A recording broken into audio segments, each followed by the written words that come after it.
Well, begun after World War II, wheelchair basketball was designed to help returning veterans suffering from paralysis. It's not a sport for the faint of heart, and one that teaches lessons on and off the court. For Tulsa's Rolling Roustabouts, wheeling down the court is not for the faint of heart. It is a lot more aggressive than people think. I always tell people if they've never seen it before, you kind of describe it like bumper cars, NASCAR, and basketball combined into one. And while everyone is in wheelchairs, there's nothing sedentary about their game. As you see, some players are more physical than others. We actually like being knocked out of the chair sometimes. It gives you a jolt. A lot of people say that we might be a little bit of adrenaline junkies, but sometimes that's what you need to get you up and down the court on a regular basis, consistently moving as quickly as possible. Paralyzed at 19 when he says he brought fists to a gunfight, Anthony Meadows says his injury is probably the best thing that ever happened to him. Like I tell the kids when I talk to them, I always let them know that this was a blessing in disguise when it happened to me, because when I was walking, I was arrogant. Everything was about me. I felt like everybody owed me something. Once I got in the chair, it forced me to be humble and actually open my world to people that I would not have opened my world to had I not been paralyzed. With wheelchair basketball, it just basically opened my eyes and let me know that there is a bigger world out there than what little problems I had going on. There's nobody on our team that was born when I started playing wheelchair basketball. Meet Larry Sawyer, better known by his teammates as Papa Smurf. You can see by the games today that it's very, very competitive. And again, a lot of people think that, well, isn't that precious? People want to play basketball in wheelchairs. That's just great. Over the years, there's been a few players that come out like that, thinking that. And then they go to one practice and they go, no, that's too rough. You know, I'm gonna get hurt doing that. Well, you do. Sometimes you do get hurt.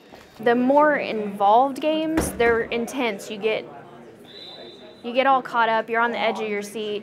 The hardest part is watching, like Brock, my husband, fall. You're like your heart jumps into your chest because you're scared they're gonna hurt themselves. I like watching people that, on a normal basis, can't get involved in a major sport, get involved and be competitive and do things that people think they can't do.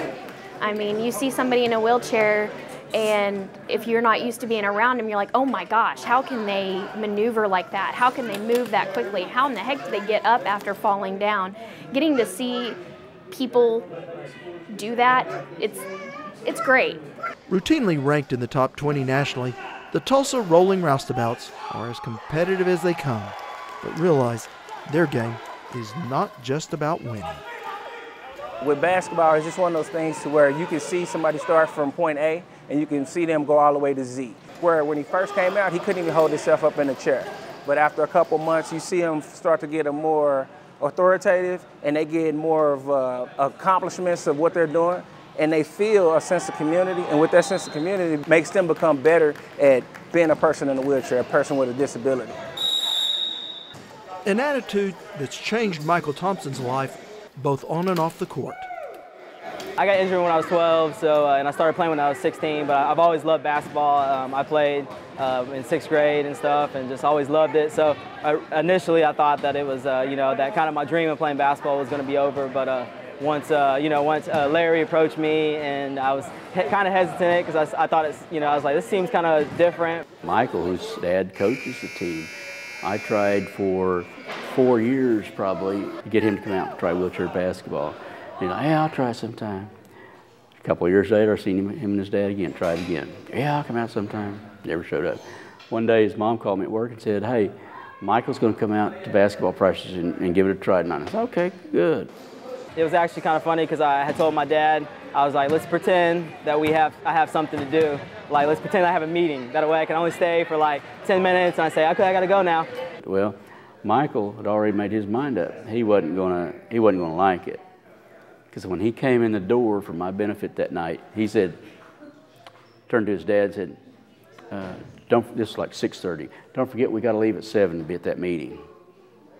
So, okay, so you're not really wanting to put an effort into this. And so we started doing layups. He got hooked when we were doing a layup drill. after I started playing, I was like, I told my dad, I was like, okay, Dad, you can go ahead and do our meeting without me. I'll catch up next time. And then I ended up staying and the whole practice and coming back out. Before night, he didn't make his meeting. And before the night was over, he goes, what I got to do to join the team? I really enjoyed it. I didn't think I was going to enjoy it, but I love it. He's worked his rear off, and he's developed into one of the top players around. He is an awesome player. With a never-quit determination that everyone on this team shares. So, hey, life ain't over. There's still basketball, there's tennis, there's all kinds of stuff out there. When you slow it down, you'll find a different way of doing it.